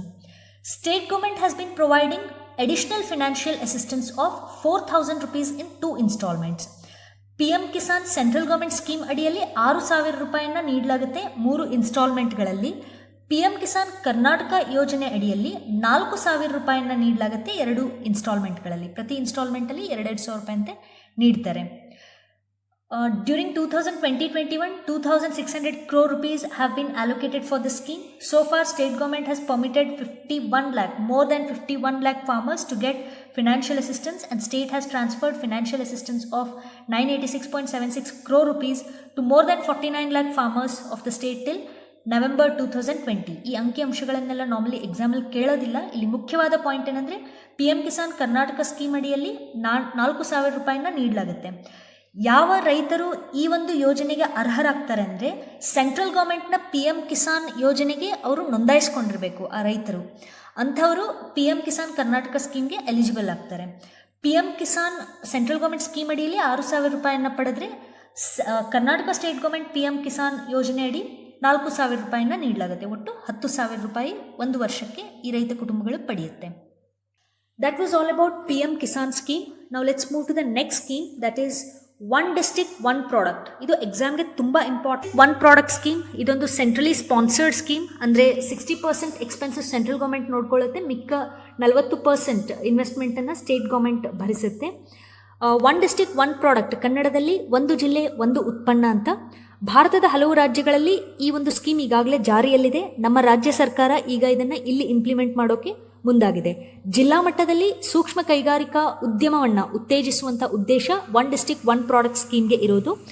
One district one product scheme is mainly to promote micro food processing industry in our state. This means one product from each district will be promoted in the state. For example, bakery products from Bengaluru urban district, seafood in Udupi, onions in Bagalkote will be promoted. ಪ್ರತಿ ಒಂದು ಡಿಸ್ಟ್ರಿಕ್ಗೆ ಒಂದು ಪ್ರಾಡಕ್ಟನ್ನು ಆಯ್ಕೆ ಮಾಡಿದ್ದಾರೆ. ಯಾವ basis ಮೇಲೆ ಆಯ್ಕೆ ಮಾಡಿದ್ದಾರೆ ಅಂದರೆ, ಜಿಲ್ಲೆಯಲ್ಲಿ ಪ್ರಚಲಿತವಿರುವ ಮತ್ತು ಮಾರುಕಟ್ಟೆಯನ್ನು ಪರಿಗಣಿಸಿ ಪ್ರತಿ ಜಿಲ್ಲೆಗೆ ಉತ್ಪನ್ನಗಳನ್ನ ಆಯ್ಕೆ ಮಾಡಲಾಗಿದೆ. ಯಾವ ಜಿಲ್ಲೆಗೆ ಯಾವ ಉತ್ಪನ್ನ ಆಯ್ಕೆ ಆಗಿದೆ ಅನ್ನೋದನ್ನು ನೆನಪಲ್ಲಿಡಬೇಕು. ಕಲಬುರ್ಗಿ ರೆಡ್ ಗ್ರಾಮ್ ಅಥವಾ ತೊಗರಿಬೇಳೆ, ಮಂಡ್ಯಗೆ ಸೆಲೆಕ್ಟ್ ಆಗಿರೋದು ಬೆಲ್ಲ ಅಥವಾ jaggery, Vijayanagara lemon, Haveri mango, Gadag Byadgi ಮೆಣಸಿನ್ಕಾಯಿ, ಬೀದರ್ ಜಿಂಜರ್ ಅಥವಾ ಶುಂಠಿ, ಮೈಸೂರು ಬಾಳೆಹಣ್ಣು, ಬಳ್ಳಾರಿ ಫಿಗ್, ಕೊಪ್ಪಳ ಗಾವಾ ಅಥವಾ ಪೇರು, ಉಡುಪಿ ಸೀಫುಡ್, ಕೊಡಗು ಡಿಸ್ಟಿಕ್ಗೆ ಕಾಫಿ ಸೆಲೆಕ್ಟ್ ಆಗಿದೆ, ಬೆಂಗಳೂರು ಅರ್ಬನ್ ಡಿಸ್ಟಿಕ್ಗೆ ಬೇಕರಿ ಪ್ರಾಡಕ್ಟ್ಸ್, ಬೆಂಗಳೂರು ರೂರಲ್ ಡಿಸ್ಟಿಕ್ಗೆ ಪೌಲ್ಟ್ರಿ ಪ್ರಾಡಕ್ಟ್ಸ್. ಇದನ್ನು ನೆನಪಲ್ಲಿಡಬೇಕು. ಸ್ಪೈಸ್ ಕ್ರಾಪ್ಸ್ ಮಸಾಲೆ ಪದಾರ್ಥಗಳು ಚಿಕ್ಕಮಗಳೂರು ಡಿಸ್ಟಿಕ್ಗೆ ಸೆಲೆಕ್ಟ್ ಆಗಿದೆ ಮತ್ತು ಪೈನಾಪಲ್ಸ್ ಶಿವಮೊಗ್ಗ ಡಿಸ್ಟಿಕ್ಗೆ ಸೆಲೆಕ್ಟ್ ಆಗಿರುವಂಥ ಕ್ರಾಪ್. ಈ ಕ್ರಾಪ್ಗಳ ಹೆಸರನ್ನು ನೆನಪಲ್ಲಿಡೋದು ಇಂಪಾರ್ಟೆಂಟ್. ಜಿಲ್ಲೆ ಒಂದು ಉತ್ಪನ್ನ ಅನ್ನೋದು ಸೆಂಟ್ರಲಿ ಸ್ಪಾನ್ಸರ್ಡ್ ಸ್ಕೀಮ್ ಅಂತ ನಾನು ಆಗಲೇ ತಿಳಿಸಿದೆ. ಇದೇ ಥರದ ಒಂದು ಸ್ಕೀಮನ್ನು ರಾಜ್ಯ ಸರ್ಕಾರ ಸಹ ಲಾಂಚ್ ಮಾಡಿದೆ. ಆ ಸ್ಕೀಮಿನ ಹೆಸರು one taluk one crop and one gram panchayat one crop. Farmer producer organizations will focus on one product at Gram Panchayat level and establish value chains through hub and spoke model. That will be the strategy for the future. Next subtopic is watershed development. What is watershed? Watershed is an area of land where all of the water that is under it or drains off of it goes into the same place. All water gets collected at one place. This is watershed. Watershed provides life support services to rural people. The total geographical area of our state is 190.56 lakh hectares, out of which 129.70 lakh hectares area is available for watershed interventions. So far 70.84 lakh hectares rainfed area is brought under watershed interventions. Rainfed area ಅಂದರೆ ಇಲ್ಲಿ ನೀರಿನ ಮೂಲ ಮಳೆ ನೀರೇ ಆಗಿರುತ್ತೆ. Remaining area of 58.86 lakh hectares is planned for scientific watershed interventions in a phased manner. ಈ ಒಂದು ಸ್ಲೈಡಲ್ಲಿ reward project ಬಗ್ಗೆ ಇನ್ಫಾರ್ಮೇಷನ್ ಇದೆ. ಈ ಪ್ರಾಜೆಕ್ಟ್ಗೆ ವರ್ಲ್ಡ್ ಬ್ಯಾಂಕ್ ಲೋನ್ ನೀಡ್ತಾ ಇದೆ. ಹೀಗಾಗಿ ಇದನ್ನು ನೆನಪಲ್ಲಿಡೋದು ಇಂಪಾರ್ಟೆಂಟ್ ಆಗುತ್ತೆ. Government has approved to implement reward project. Reward stands for rejuvenating watersheds for agriculture resilience through innovative development. Or reward project, this is for constructing water harvesting structures in 21 districts of the state from 2020-21 to 2026-27 with a budget of 600 crore rupees. ಈ 600 ಕೋಟಿ ರೂಪಾಯಿ ವೆಚ್ಚದಲ್ಲಿ reward ಪ್ರಾಜೆಕ್ಟನ್ನು implement ಮಾಡ್ತಿದ್ದಾರೆ. 600 ಕೋಟಿ ರೂಪಾಯಿಯಲ್ಲಿ 30% share state government ನೀಡಿದರೆ ಮಿಕ್ಕ 70% world bank loan ಆಗಿ ನೀಡುತ್ತೆ. ರಿವಾರ್ಡ್ ಪ್ರಾಜೆಕ್ಟ್ ಇರೋದು ಈ ಜಲಾನಯನ ಪ್ರದೇಶಗಳನ್ನು ಪುನಶ್ಚೇತನಗೊಳಿಸೋದು ಈ ಒಂದು ಪ್ರಾಜೆಕ್ಟ್ನ ಉದ್ದೇಶ ಆಗಿದೆ. 600 ಕೋಟಿ ರೂಪಾಯಿಯನ್ನು ಇದಕ್ಕೆ ವೆಚ್ಚ ಮಾಡಲಾಗುತ್ತೆ. Next sub topic is agricultural marketing. Please remember, Karnataka state has 162 APMCs. APMC stands for Agricultural Produce Market Committees. Agricultural Produce Market Committees, not agriculture product. Agriculture Produce Market Committees. This will facilitate and regulate marketing of agricultural commodities. Income-based policy to provide sustainable livelihoods to farmer community with strong procurement system and market linkages. I've already mentioned APMCs facilitate and regulate marketing of agricultural commodities. Online trading system is being implemented to sell agricultural produce of the farmers in the markets through electronic trading system. Electronic ವ್ಯಾಪಾರ ವ್ಯವಸ್ಥೆಯ ಮೂಲಕ ರೈತರ ಕೃಷಿ ಉತ್ಪನ್ನಗಳನ್ನು ಮಾರುಕಟ್ಟೆಗಳಲ್ಲಿ ಮಾರಾಟ ಮಾಡಲು online trading ವ್ಯವಸ್ಥೆಯನ್ನು ಜಾರಿಗೆ ತರಲಾಗ್ತಿದೆ. ಇಲ್ಲಿಯವರೆಗೂ 160 ಮಾರುಕಟ್ಟೆಗಳನ್ನು ಏಕೀಕೃತ ಮಾರುಕಟ್ಟೆ ವೇದಿಕೆ ಅಡಿ ತರಲಾಗಿದೆ. ಏಕೀಕೃತ ಮಾರುಕಟ್ಟೆ ವೇದಿಕೆ ಅಂದರೆ ಯೂನಿಫೈಡ್ ಮಾರ್ಕೆಟ್ ಪ್ಲಾಟ್ಫಾರ್ಮ್. ಹಾರ್ಟಿಕಲ್ಚರ್ ಅಥವಾ ತೋಟಗಾರಿಕೆ ಬೆಳೆಗಳು ಯಾವುದಂದರೆ ಹೂವು, ಹಣ್ಣು, ತರಕಾರಿ, ಮಸಾಲೆ ಪದಾರ್ಥಗಳು ಅಥವಾ ಸ್ಪೈಸ್ ಕ್ರಾಪ್ಸ್ ಅಂತಾರೆ. ಮೆಡಿಸಿನಲ್ ಆರೋಮ್ಯಾಟಿಕ್ ಕ್ರಾಪ್ಸ್ ಇವೆಲ್ಲವೂ ತೋಟಗಾರಿಕೆ ಬೆಳೆಗಳು. ತೋಟಗಾರಿಕೆ ಕ್ಷೇತ್ರ ನಮ್ಮ ರಾಜ್ಯದ ಆರ್ಥಿಕತೆಯ ಪ್ರಮುಖ ಅಂಶ. ಆರ್ಥಿಕತೆಗೆ 1/3 ಹೆಚ್ಚಿನ ಪಾಲು ಹಾರ್ಟಿಕಲ್ಚರ್ ಕ್ರಾಪ್ಸಿಂದ ಬರುತ್ತೆ. Horticulture contributed more than 1/3 share to the economy. ಈ ಪಾಯಿಂಟನ್ನು ನೆನಪಲ್ಲಿಡಿ. Average productivity of horticultural crops in the state is 7.89 metric tons per hectare. ಇನ್ನು ಇಲ್ಲೊಂದು ಇಂಪಾರ್ಟೆಂಟ್ ಪಾಯಿಂಟ್ ಇದೆ. ನಮ್ಮ ರಾಜ್ಯದಲ್ಲಿ ಉತ್ಪಾದನೆಯಾಗುವ ತೋಟಗಾರಿಕಾ ಉತ್ಪನ್ನಗಳ ವಾರ್ಷಿಕ ಮೌಲ್ಯ 46,234 ಕೋಟಿ ರೂಪಾಯಿ. 46,234 ಕೋಟಿ ರೂಪಾಯಿ. ಇಡೀ ಕೃಷಿ ಕ್ಷೇತ್ರದಿಂದ ಬರುವ ಒಟ್ಟು ಆದಾಯದ 29.89% ಹಾರ್ಟಿಕಲ್ಚರ್ನ ಕಾಂಟ್ರಿಬ್ಯೂಷನ್ ಇರೋದು. ಇಡೀ ಕೃಷಿ ಕ್ಷೇತ್ರದಿಂದ ಒಟ್ಟು ಎಷ್ಟು ಆದಾಯ ಬರುತ್ತೋ ಅದರ 30% ಕಾಂಟ್ರಿಬ್ಯೂಷನ್ ತೋಟಗಾರಿಕೆ ಕ್ಷೇತ್ರದಿಂದ ಇದೆ. ಇನ್ನು GSDPಯಲ್ಲಿ ಹಾರ್ಟಿಕಲ್ಚರ್ನ ಕಾಂಟ್ರಿಬ್ಯೂಷನ್ ಅಥವಾ ಶೇರ್ ಎಷ್ಟಿದೆ ಅಂತ ಅಂದರೆ, share of horticultural produce in total GSDP of the state is 2.99%. GSDP ಅಂದರೆ gross state domestic product. 3% share ಇದೆ GSDPಯಲ್ಲಿ ಹಾರ್ಟಿಕಲ್ಚರ್ ಕಾಂಟ್ರಿಬ್ಯೂಷನ್. ಇನ್ನು ಇಲ್ಲಿ ಹಾರ್ಟಿಕಲ್ಚರ್ ಕ್ರಾಪ್ ಆಯಿಲ್ ಪಾಮ್, ಇಲ್ಲಿ ನಾವು ನೋಡ್ಬೋದು ಇದು ಆಯಿಲ್ ಪಾಮ್ ಪ್ಲಾಂಟ್. ಇದರಿಂದ ಪಾಮ್ ಎಣ್ಣೆ ತಯಾರಿಸಲಾಗುತ್ತೆ. ಇದರ ಏರಿಯಾ ಎಕ್ಸ್ಪ್ಯಾಂಡ್ ಮಾಡಿದ್ದಾರೆ. ಹಾರ್ಟಿಕಲ್ಚರ್ ಕ್ರಾಪ್ಸ್ ಏರಿಯಾ ಕೂಡ ಎಕ್ಸ್ಪ್ಯಾಂಡ್ ಆಗಿದೆ ನಮ್ಮ ರಾಜ್ಯದಲ್ಲಿ. ಡ್ರಿಪ್ ಇರಿಗೇಷನ್ನ ಇನ್ಸ್ಟಾಲ್ ಮಾಡಿದ್ದಾರೆ. ಈ ಇಮೇಜಲ್ಲಿ ನಾವು ನೋಡ್ತಾ ಇರೋದು ಡ್ರಿಪ್ ಇರಿಗೇಷನ್ ಅಥವಾ ಹನಿ ನೀರಾವರಿ. Integrated pest and disease management ಅಳವಡಿಸ್ಕೊಂಡಿದ್ದಾರೆ ಈಗ. ಅಂದರೆ ಇಂಟಿಗ್ರೇಟೆಡ್ ಅಂದರೆ ಸಮಗ್ರ ಅಂತ ಮೀನಿಂಗ್ ಆಗುತ್ತೆ. ಇಲ್ಲಿ ಪೆಸ್ಟ್ ಆ್ಯಂಡ್ ಡಿಸೀಸ್ ಮ್ಯಾನೇಜ್ಮೆಂಟ್ಗೆ ಕೇವಲ ಕೆಮಿಕಲ್ ಪೆಸ್ಟಿಸೈಡ್ಸ್ನ ಹಾಕದೆ ಕೆಲವು biological methods, cultural methods, modern plant protection ಮೆಥಡ್ಸ್ನೆಲ್ಲ ಯೂಸ್ ಮಾಡ್ಕೊಳ್ತಾರೆ. ಎಲ್ಲ ಮೆಥಡ್ಸ್ನೂ ಯೂಸ್ ಮಾಡ್ಕೊಳ್ಳೋದ್ರಿಂದ integrated pest and disease management ಅಂತ ಕರೀತಾರೆ. ಇನ್ನು FPOಗಳ ಬಗ್ಗೆ. FPO ಅಂದರೆ farmer producer organisations. Horticulture department has supported formation of 100 farmer producer organisations comprising of 1 lakh farmers. Horticulture sector ಬಗ್ಗೆ ಓದಿದ್ವಿ. ಈಗ next sub topic animal husbandry and dairy development ಬಗ್ಗೆ ತಿಳ್ಕೊಳ್ಳೋಣ. ಎಕನಾಮಿಕ್ ಸರ್ವೆ ಆಫ್ ಕರ್ನಾಟಕ 2021 ಡಾಕ್ಯುಮೆಂಟಲ್ಲಿ 20th ಲೈಫ್ ಸ್ಟಾಕ್ ಸೆನ್ಸಸ್ ಬಗ್ಗೆ information ಇದೆ. ಅದಕ್ಕೆ ಸಂಬಂಧಪಟ್ಟ 3 ಇಂಪಾರ್ಟೆಂಟ್ ಪಾಯಿಂಟ್ಸನ್ನು ಇಲ್ಲಿ ಶೇರ್ ಮಾಡಲಾಗಿದೆ. ಲೈಫ್ ಸ್ಟಾಕ್ ಸೆನ್ಸಸ್ ಅಂದರೆ ಜಾನುವಾರುಗಳ ಜನಗಣತಿ. ಪ್ರತಿ 5 ವರ್ಷಕ್ಕೆ ಒಂದು ಬಾರಿ livestock census report publish ಆಗುತ್ತೆ. 5 ವರ್ಷಕ್ಕೆ ಒಂದು ಬಾರಿ. ಈ ಪಾಯಿಂಟನ್ನು ನೆನಪಲ್ಲಿಡಬೇಕು. ಈಗ 21st livestock census report release ಆಗೋವರೆಗೂ ಬರುವಂಥ ಎಲ್ಲ ಮುಂಬರುವ KPSC ಎಕ್ಸಾಮ್ಸ್ ಅಥವಾ UPSC ಎಕ್ಸಾಮ್ಸ್ಗೆ ನಾವು 20th ಲೈಫ್ ಸ್ಟಾಕ್ ಸೆನ್ಸಸ್ ರಿಪೋರ್ಟನ್ನೇ ಓದಬೇಕಾಗತ್ತೆ. ಜಾನುವಾರುಗಳಂದರೆ ರೈತರು ಸಾಕುವಂಥ ಎಲ್ಲ ಪ್ರಾಣಿ ಪಕ್ಷಿಗಳು. ಲೈಫ್ ಸ್ಟಾಕ್ ಸೆನ್ಸಸ್ಗೆ ಸಂಬಂಧಪಟ್ಟ 3 ಪಾಯಿಂಟ್ಸ್ ಇಲ್ಲಿದೆ. ಭಾರತದ ಒಟ್ಟು ಜಾನುವಾರುಗಳ ಜನಸಂಖ್ಯೆ ಎಷ್ಟಿದೆಯೋ ಅದರ 5.40% ಕರ್ನಾಟಕ ರಾಜ್ಯದಲ್ಲಿದೆ. ಮತ್ತು ಪೌಲ್ಟ್ರಿ 6.98% ಕರ್ನಾಟಕ ರಾಜ್ಯದಲ್ಲಿ ಇರೋದು. Share of Karnataka in all India life stock and poultry population was 5.40% and 6.98% respectively. ಇನ್ನು ಡೆನ್ಸಿಟಿ ಆಫ್ ಲೈಫ್ ಸ್ಟಾಕ್ ಅಂದರೆ ಜಾನುವಾರುಗಳ ಸಾಂದ್ರತೆ. ಪ್ರತಿ 1 ಸ್ಕ್ವೇರ್ ಕಿಲೋಮೀಟರ್ ಏರಿಯಾದಲ್ಲಿ ಎಷ್ಟು ಜಾನುವಾರುಗಳಿವೆ ಅನ್ನೋದು density of life stock. 158.15 per square kilometre ಇದೆ. ಕರ್ನಾಟಕ ರಾಜ್ಯ ಇಡೀ ಭಾರತ ದೇಶದಲ್ಲಿ 2ನೇ ಸ್ಥಾನದಲ್ಲಿದೆ. ಮಿಲ್ಕ್ ಪ್ರೊಡಕ್ಷನಲ್ಲಿ, ಹಾಲು ಉತ್ಪಾದನೆಯಲ್ಲಿ 2ನೇ ಸ್ಥಾನದಲ್ಲಿದೆ. ಮುಖಾಂತರ ತಿಳಿಪಡಿಸೋದೇನೆಂದರೆ, ನಮ್ಮ ರಾಜ್ಯದಲ್ಲಿ ಎಷ್ಟು ಕೋಳಿ ಮರಿಗಳು, ಎಷ್ಟು ಮೊಟ್ಟೆಗಳ ಉತ್ಪಾದನೆ ಆಗಿದೆ 2020-21ನೇ ಹಣಕಾಸು ವರ್ಷದಲ್ಲಿ ಅನ್ನುವ ಇನ್ಫಾರ್ಮೇಷನ್ ಇದೆ. ರೈತರಿಗೆ ಫಾಡರ್ ಸೀಡ್ ಮಿನಿ ಕಿಟ್ಸ್ಗಳನ್ನು ಡಿಸ್ಟ್ರಿಬ್ಯೂಟ್ ಮಾಡಿದ್ದಾರೆ. ಫಾಡರ್ ಅಂದರೆ ಮೇವು. ಮತ್ತು ಆಡು ಕುರಿಗಳಿಗೆ ವ್ಯಾಕ್ಸಿನೇಟ್ ಮಾಡಿದ್ದಾರೆ, ಯಾವುದೇ ಕಾಯಿಲೆ ಬರಬಾರ್ದು ಅಂತ. ಈ ಥರದ ಇನ್ಫಾರ್ಮೇಷನ್ ಇದೆ.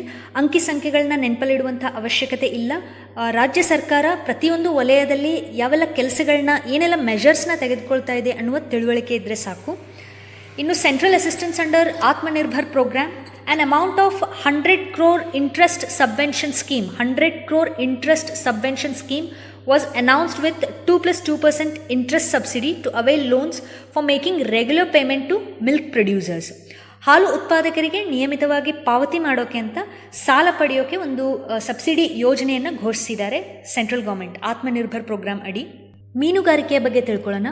ಕರ್ನಾಟಕ ರಾಜ್ಯದಲ್ಲಿನ ಕೋಸ್ಟಲ್ ಲೈನ್ ಲೆಂತ್ ಎಷ್ಟಿದೆ? 313.02 kilometres. 313 kilometre long coast line ಇದೆ ಅಂತ ನೆನಪಲ್ಲಿಟ್ಟರೆ ಸಾಕು. For 2020-21 total fish production 3.05 lakh metric tonnes. Okay, ಇದು ಫಿಶ್ ಪ್ರೊಡಕ್ಷನ್. ಇನ್ನು ಈ ಇಮೇಜಲ್ಲಿ ನಾವು ನೋಡ್ತಾ ಇರೋದು ಫಿಶ್ ಸೀಡ್ಸ್ 7,278.65 ಲ್ಯಾಕ್ ಫ್ರೈ. ಇಷ್ಟು ಫಿಶ್ ಸೀಡ್ ಪ್ರೊಡಕ್ಷನ್ ಆಗಿದೆ. ಫಿಶ್ ಸೀಡ್ಸ್ ಅಂದರೆ ಇವುಗಳನ್ನು ಫಿಶ್ ಫಾರ್ಮಿಂಗಲ್ಲಿ ಬಳಸಲಾಗುತ್ತೆ, ಮರಿಗಳಿವು. Fish seed is a juvenile fish to be used for fish farming. ಇನ್ನು ಮರೈನ್ ಫಿಶ್ರಿ, ಇನ್ಲ್ಯಾಂಡ್ ಫಿಶ್ರಿಯ ಬಗ್ಗೆ ಸ್ವಲ್ಪ ತಿಳ್ಕೊಳ್ಳೋಣ. ಮರೈನ್ ಫಿಶ್ರಿ ಅಂದರೆ ಸಮುದ್ರದಲ್ಲಿ ಮೀನುಗಾರಿಕೆ ಆಗುತ್ತಲ್ಲ, ಅದನ್ನು ಮರೈನ್ ಫಿಶ್ರಿ ಅಂತಾರೆ. ಇನ್ಲ್ಯಾಂಡ್ ಫಿಶ್ರಿ ಅಂದರೆ ರಿವರ್, ಲೇಕ್, ಪಾಂಡ್ಗಳಲ್ಲಿ ಸಹ ಮೀನುಗಳನ್ನು ಹಿಡಿತಾರೆ. ಇದನ್ನು ಇನ್ಲ್ಯಾಂಡ್ ಫಿಶ್ ಪ್ರೊಡಕ್ಷನ್ ಅಂತಾರೆ. ಕರ್ನಾಟಕದ ಸ್ಥಾನ ಎಷ್ಟಿದೆ ಅಂತ ನೋಡೋಣ. Karnataka is in 4th position in marine fish production. Karnataka is in 9th position in inland fish production in ಆ ಕಂಟ್ರಿ. ಕೋವಿಡ್-19 ಲಾಕ್ಡೌನ್ ಟೈಮಲ್ಲಿ ಎಲ್ರಿಗೂ ತೊಂದರೆ ಆಯಿತು. ಮೀನುಗಾರರು ಸಹ ಸಂಕಷ್ಟವನ್ನು ಎದುರಿಸಿದರು. ಮೀನುಗಾರರ ಸಂಕಷ್ಟವನ್ನು ಪರಿಹರಿಸೋಕೆ ಸರ್ಕಾರ ಆ ಸಮಯದಲ್ಲಿ ತೆಗೆದುಕೊಂಡಂಥ ಮೆಷರ್ಸ್ ಏನು ಅನ್ನುವ ಇನ್ಫಾರ್ಮೇಷನ್ ಇದೆ.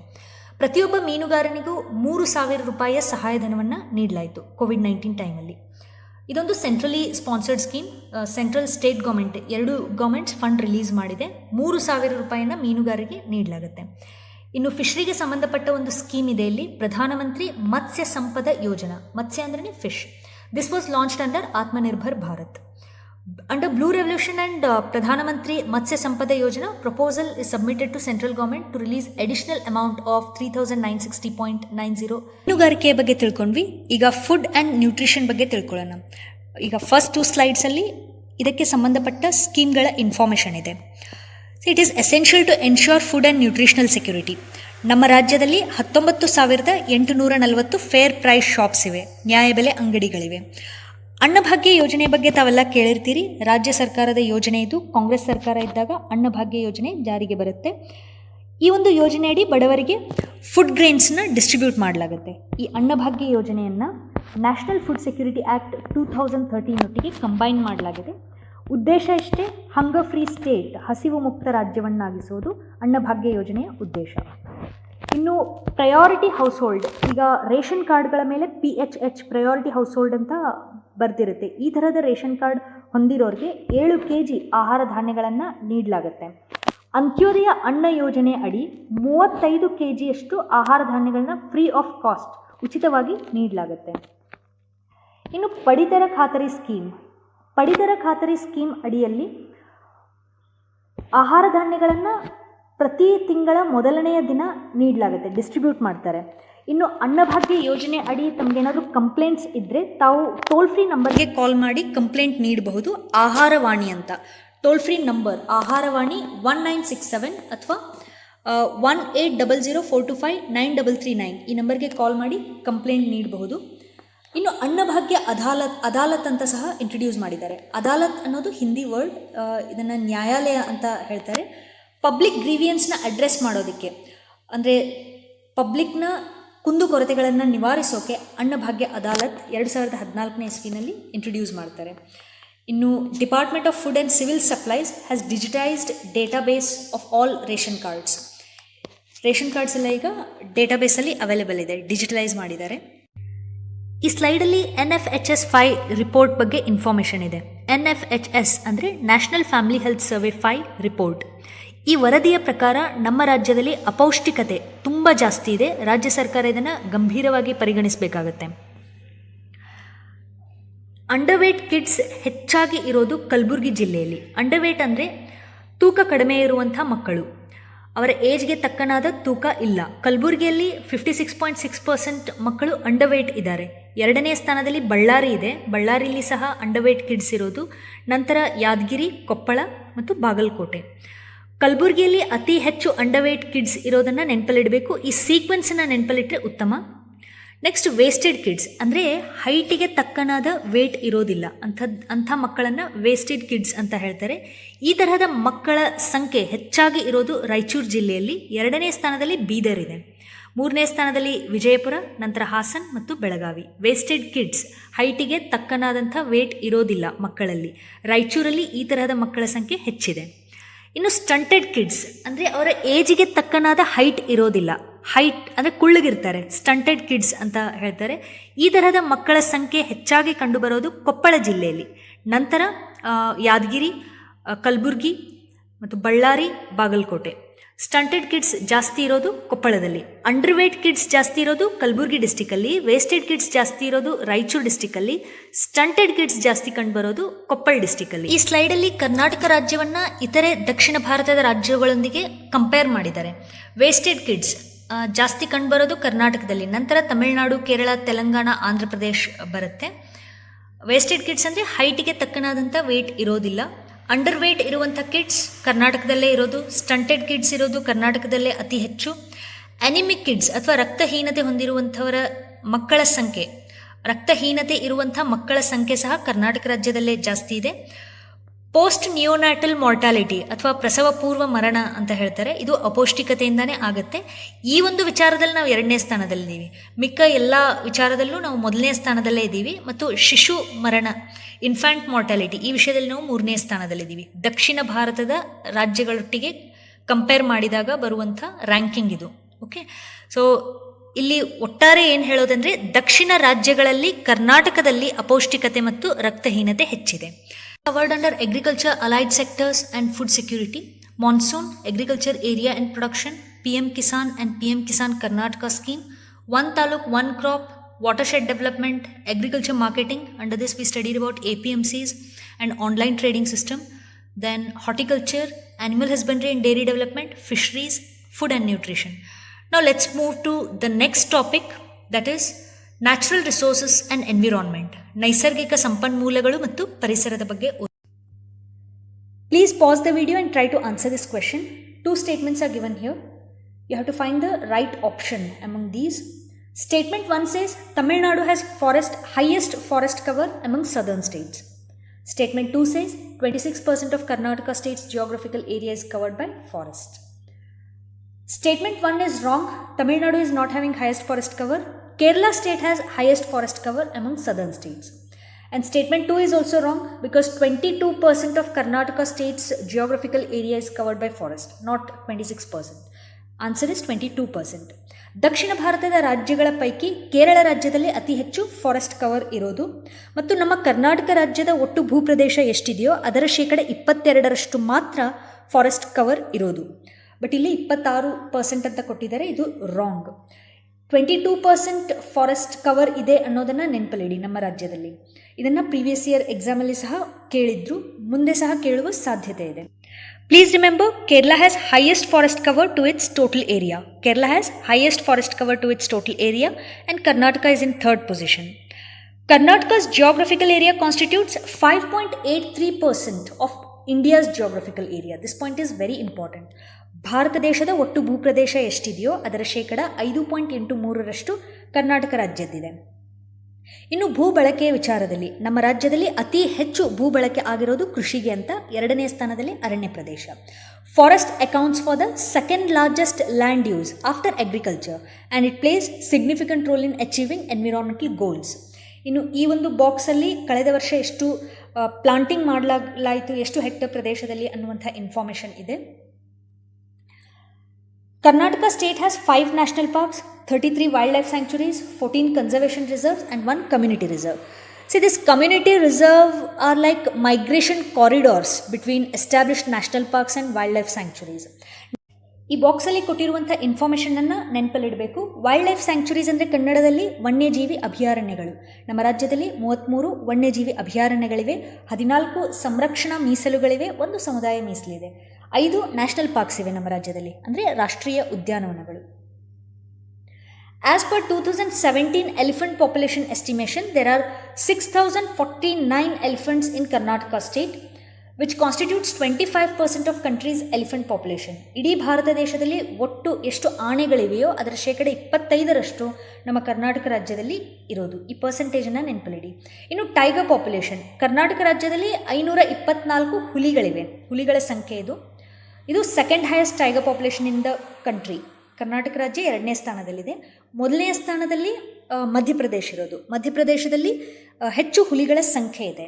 2ನೇ ಸ್ಥಾನದಲ್ಲಿ ಕರ್ನಾಟಕ. ಇನ್ನು ಕಾಡುಗಳಿಂದ ಎಷ್ಟು ರೆವೆನ್ಯೂ ಜನರೇಟ್ ಆಗಿದೆ ಅನ್ನುವಂಥ ಇನ್ಫಾರ್ಮೇಷನ್ ಇದೆ. State has realised revenue to the tune of 16,019.96 lakh during 2020-21 from marketing of forest produce such as timber, firewood, sandalwood, bamboo, canes and other non-timber forest produce.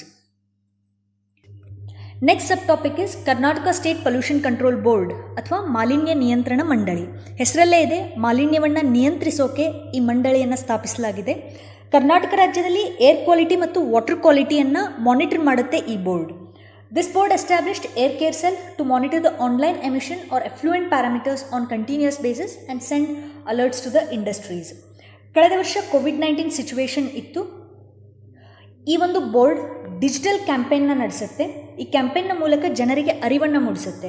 ಏನಂದರೆ ಗಣೇಶ ಚತುರ್ಥಿಯ ಸಮಯದಲ್ಲಿ ಟರ್ಮರಿಕ್ ಗಣೇಶ ಅಥವಾ ಅರಿಶಿಣದಿಂದ ಮಾಡಲ್ಪಟ್ಟ ಗಣೇಶ ಮೂರ್ತಿಯನ್ನು ಪೂಜಿಸಿ ಇದರಿಂದ ವಾಟರ್ ಪೊಲ್ಯೂಷನ್, ನೀರಿನ ಮಾಲಿನ್ಯವನ್ನು ತಡೆಗಟ್ಟಬಹುದು ಅಂತ ಹೇಳುತ್ತೆ. ಮತ್ತು ದೀಪಾವಳಿಯನ್ನು ಗ್ರೀನ್ ದೀಪಾವಳಿಯಾಗಿ ಆಚರಿಸೋಣ. ಅಂದರೆ ಕ್ರ್ಯಾಕರ್ಸ್, ಪಟಾಕಿಗಳನ್ನು ಹೊಡೆಯೋದು ಬೇಡ. ಪಟಾಕಿ ಹೊಡೆಯೋದ್ರಿಂದ ಏರ್ ಪೊಲ್ಯೂಷನ್ ಆಗುತ್ತೆ ಮತ್ತು ನಾಯ್ಸ್ ಪೊಲ್ಯೂಷನ್ ಆಗುತ್ತೆ. ಇದನ್ನು ತಡೆಗಟ್ಟೋಕೆ ನಾವು ಗ್ರೀನ್ ದೀಪಾವಳಿಯನ್ನು ಆಚರಿಸೋಣ, ಅಂದರೆ ದೀಪಗಳಿಂದ ಅಲಂಕರಿಸಿ ಪೂಜೆ ಮಾಡೋಣ ಅಂತ ಡಿಜಿಟಲ್ ಕ್ಯಾಂಪೇನ್ನ ನಡೆಸುತ್ತೆ. ಈ ಒಂದು ಕ್ಯಾಂಪೇನ್ 5 ಕೋಟಿಗೂ ಹೆಚ್ಚಿನ ಜನರನ್ನು ರೀಚ್ ಆಗಿದೆ. ನೆಕ್ಸ್ಟ್ ಕರ್ನಾಟಕ ಬಯೋಡೈವರ್ಸಿಟಿ ಬೋರ್ಡ್ ಬಗ್ಗೆ. ಬಯೋಡೈವರ್ಸಿಟಿ ಅಂದರೆ ಜೀವಿ ವೈವಿಧ್ಯತೆ. A project entitled Establishment of Herbarium and Botanical Museum of Plants of Western Ghats in collaboration with Pilikula Nisargadhama, which is in Mangaluru, is completed. Last year, this got completed. Then this Karnataka Biodiversity Board celebrated International Day for Biological Diversity on 22nd May 2020. International Day for Biological Diversity. And the theme was Our Solutions Are in Nature. Please remember the theme, Our Solutions Are in Nature. ಈಗ ಮತ್ತೆ ಮೇ ತಿಂಗಳು ಬರುತ್ತೆ, 22ನೇ ತಾರೀಕು ಈ Karnataka biodiversity board ಮತ್ತು international ಲೆವೆಲಲ್ಲಿ international day for biological ಡೈವರ್ಸಿಟಿಯನ್ನು ಮತ್ತೆ celebrate ಮಾಡ್ತಾರೆ ಈ ವರ್ಷ ಸಹ. ಈ ವರ್ಷದ ಥೀಮನ್ನು ತಾವು ನೋಡ್ಕೊಂಡು ಹೋಗಬೇಕು. ನಾನು ಈ ಸ್ಲೈಡಲ್ಲಿ ತೋರಿಸ್ತಾ ಇರೋದು 2020ನೇ ಇಸ್ವಿಯ ಥೀಮ್. ಇದನ್ನು ಎಕನಾಮಿಕ್ ಸರ್ವೆ ರಿಪೋರ್ಟಲ್ಲಿ ಕೊಟ್ಟಿದ್ದಾರೆ. 22nd ಮೇಗೆ ಮತ್ತೆ ಈ ಡೇಯನ್ನು ಸೆಲೆಬ್ರೇಟ್ ಮಾಡ್ತಾರೆ. ಆಗ ಥೀಮ್ ಚೇಂಜ್ ಆಗಿರುತ್ತೆ. ಸೊ ಏನು ಚೇಂಜ್ ಆಗಿರುತ್ತೋ ಆ ಥೀಮನ್ನು ಓದ್ಕೊಂಡು ಹೋಗಿ ಎಕ್ಸಾಮ್ಗೆ. Next sub topic water resources. ಈ ಸ್ಲೈಡಲ್ಲಿ ತುಂಬ ಇಂಪಾರ್ಟೆಂಟ್ ಪಾಯಿಂಟ್ ಏನಂದರೆ ಇರಿಗೇಷನ್ ಸೋರ್ಸಸ್. ಇರಿಗೇಷನ್ ಅಂದರೆ ಏನು? ಕೃಷಿ ಬೆಳೆಗಳಿಗೆ ನೀರನ್ನು ಒದಗಿಸಲಾಗುತ್ತಲ್ಲ, ಅದನ್ನು ಇರಿಗೇಷನ್ ಅಂತ ಹೇಳ್ತಾರೆ ಇಂಗ್ಲೀಷಲ್ಲಿ. ನಮ್ಮ ರಾಜ್ಯದಲ್ಲಿ ಟ್ಯೂಬ್ವೆಲ್ಸ್ ಅಥವಾ ಬೋರ್ವೆಲ್ಗಳನ್ನು ಅತಿ ಹೆಚ್ಚಾಗಿ ಇರಿಗೇಷನ್ ಸೋರ್ಸ್ ಆಗಿ ಬಳಸಲಾಗುತ್ತೆ. 45% ಟ್ಯೂಬ್ವೆಲ್, ಬೋರ್ವೆಲ್ಗಳನ್ನು ಇರಿಗೇಷನ್ ಸೋರ್ಸ್ ಆಗಿ ನಮ್ಮ ರಾಜ್ಯದಲ್ಲಿ ಬಳಸಲಾಗುತ್ತೆ. 2ನೇದಾಗಿ ಕೆನಾಲ್ಸ್, 3ನೇದಾಗಿ ವೆಲ್ಸ್. ಈ ಸೀಕ್ವೆನ್ಸನ್ನು ಸಹ ನೆನಪಲ್ಲಿಡಿ. Tube well or borewells first place, canals second place, then wells third place. Karnataka is developing water security plans in 41 over-exploited taluks covering 1,199 gram panchayats under Atal Bhujal Yojana. Next, new sand policy. Government enacted this new sand policy 2020 and also issued guidelines for the implementation of the same in the year 2020. And Karnataka has more than 40,000 square kilometers of green zone belt, which are the treasure trove of several mineral deposits and also indicates the occurrence of polymetallic deposits, diamond and gold. Okay, ಈ 2 points ತುಂಬ important. Karnataka state natural disaster monitoring centre, ಇದು ಸಬ್ topic. Natural disasters ಅಂದರೆ ಪ್ರಕೃತಿ ವಿಕೋಪ.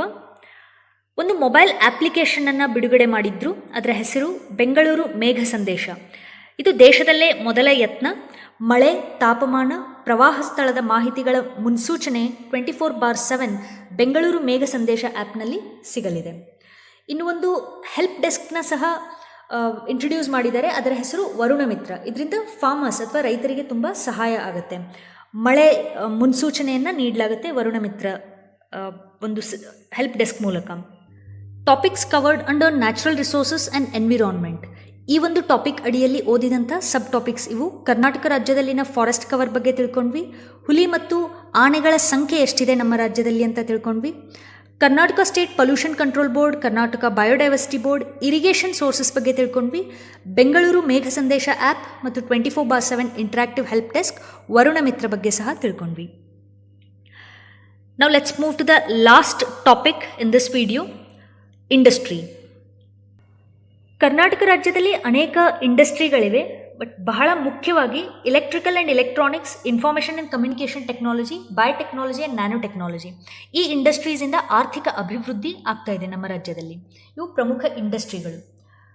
ಇನ್ನು new industrial policy 2020-25 ಬಗ್ಗೆ ಹೊಸ ಕೈಗಾರಿಕಾ ನೀತಿ. Government of Karnataka announced new industrial policy 2020-25. The focus is to build on strengths of Karnataka's industry and to enable it to fulfil its role as the engine of growth and to shoulder responsibility of adding more high-tech value and more employment. ಈಗ MSMEಗಳ ಬಗ್ಗೆ ತಿಳ್ಕೊಳ್ಳೋಣ. MSME stands for micro, small and medium enterprises, ಸೂಕ್ಷ್ಮ, ಸಣ್ಣ ಮತ್ತು ಮಧ್ಯಮ ಉದ್ಯಮಗಳು. As compared to 2018-19, there is 40% increase in the number of units registered. ನೋಂದಾಯಿತ ಘಟಕಗಳ ಸಂಖ್ಯೆಯಲ್ಲಿ 40% ಹೆಚ್ಚಳ ಆಗಿದೆ ಮತ್ತು ಹೂಡಿಕೆಯಲ್ಲಿ 25% ಹೆಚ್ಚಳ ಆಗಿದೆ. 2019-20 ಅವಧಿಯಲ್ಲಿ ಉದ್ಯೋಗಿಗಳ ಸಂಖ್ಯೆಯಲ್ಲಿ 20% ಹೆಚ್ಚಳ ಆಗಿದೆ. ಇದು MSMEಗಳ ಬಗ್ಗೆ ಆಯಿತು. ಈಗ ಸಿರಿಕಲ್ಚರ್ ಇಂಡಸ್ಟ್ರಿಯ ಬಗ್ಗೆ. ರೇಷ್ಮೆ. ಗ್ರಾಮೀಣ ಕರ್ನಾಟಕ ಪ್ರದೇಶದಲ್ಲಿ ಹೆಚ್ಚು ಎಂಪ್ಲಾಯ್ಮೆಂಟ್, ಉದ್ಯೋಗವನ್ನು ಸೃಷ್ಟಿ ಮಾಡಿದಂಥ ಇಂಡಸ್ಟ್ರಿ ಇದು ಸಿರಿಕಲ್ಚರ್ ಇಂಡಸ್ಟ್ರಿ. ಇಲ್ಲಿ ನಾವು ನೋಡ್ತಾ ಇರುವಂಥ ಎಲೆ ಮಲ್ಬೆರಿ ಪ್ಲಾಂಟಿನ ಎಲೆ. ಈ ಎಲೆಯನ್ನು ಈ ರೇಷ್ಮೆ ಹುಳು ತಿನ್ನುತ್ತೆ. ಎಗ್, ಲಾರ್ವಾ, ಕುಕೂನ್ ಮತ್ತು ಅಡಲ್ಟ್ ಸಿಲ್ಕ್ ವರ್ಮ್ ಇದು. ಇದರ ಲೈಫ್ ಸ್ಟೇಜಸ್ ಇವು. ಈ ಕುಕೂನ್ ಇಂದಾನೆ ರೇಷ್ಮೆ ನೂಲನ್ನು ತಯಾರಿಸಲಾಗುತ್ತೆ. ನೂಲನ್ನು ತಯಾರಿಸಿದ ಮೇಲೆ ಬಟ್ಟೆಯನ್ನು ನೇಕಾರರು ನೇಯ್ತಾರೆ. ಮಲ್ಬೆರಿ ಕಲ್ಟಿವೇಷನ್ ಎಷ್ಟು ಹೆಕ್ಟೇರ್ ಪ್ರದೇಶದಲ್ಲಿ ನಮ್ಮ ರಾಜ್ಯದಲ್ಲಿ ಇದೆ ಅನ್ನುವಂಥ ಇನ್ಫಾರ್ಮೇಷನ್ ಇಲ್ಲಿದೆ. ಇನ್ನು cocoon production 79.701 metric tonnes of cocoon production. ಇದು ಕಳೆದ ವರ್ಷ ಆಗಿರುವಂತಹ ಪ್ರೊಡಕ್ಷನ್ ಇದು. ಮತ್ತು ಎಷ್ಟು ಲಕ್ಷಾಂತರ ಜನರಿಗೆ ಇದು ಎಂಪ್ಲಾಯ್ಮೆಂಟ್ ನೀಡಿದೆ. During 2019-2020, Karnataka silk marketing board limited has made a turn over of 346 lakh rupees as against the previous year 383.61 lakh rupees. ಕಳೆದ ವರ್ಷ ಸ್ವಲ್ಪ ಕಡಿಮೆನೇ ಆಗಿದೆ. ಅದಕ್ಕೂ ಮುಂಚೆ 383 lakh rupees ಟರ್ನ್ ಓವರ್ ಆಗಿತ್ತು. ಇದು last sub topic, tourism industry. Department of tourism is responsible for the development of tourism in our state. Government of Karnataka launched Karnataka Tourism Policy 2020-2025 and the new policy has identified 18 tourism themes including rural tourism and agri-tourism, cultural tourism, heritage ಅಂದರೆ ಪರಂಪರೆ, eco tourism, coastal tourism, adventure tourism, as well as more than 26 different tourism projects for support during policy period. Very important question. Please pause the video and try to answer this question. I have covered this particular news in one of my current affairs video. If you remember, please pause the video and try to answer this. Which two beaches of Karnataka state received Blue Flag certification? Options are Om Beach and Karwar Beach, Kasargod and Padubidri Beach, Half Moon Beach and Paradise Beach, Murdeshwara Beach and Kudle Beach. Right answer is Kasargod and Padubidri beaches. Here are the images. Kasargod Beach is in Uttara Kannada district and Padubidri Beach is in Udupi district. Blue Flag certification is awarded by non-profit organization called Foundation for Environment Education, Denmark. To qualify for this Blue Flag certificate, criteria should be satisfied. Criteria are environmental, educational, access and safety related. Two beaches in Karnataka, Kasargod Beach and Padubidri Beach, have won iconic Blue Flag certification by this foundation. And Karnataka is the only state of India to have two Blue Flag certified beaches.